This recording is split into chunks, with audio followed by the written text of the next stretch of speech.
क्या आप जानते हैं इस्लाम में सब दिनों का सरदार, सबसे बाबरकत दिन रसूलुल्लाह ने फरमाया, जुमा दिनों का सरदार है और अल्लाह के नज़दीक सबसे अफजल दिन है। सुनन इब्न माजा 1084।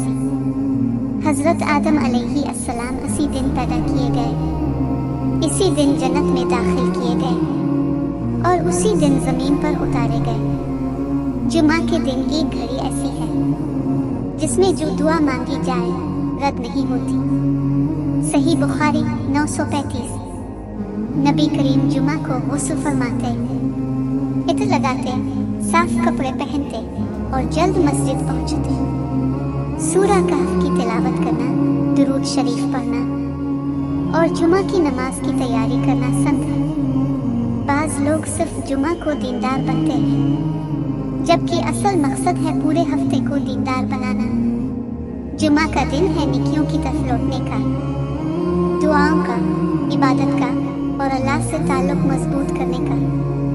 ए अल्लाह, हमें जुमा की कदर करने और इस दिन की बरकतों से फ़ायदा उठाने की तौफीक अता।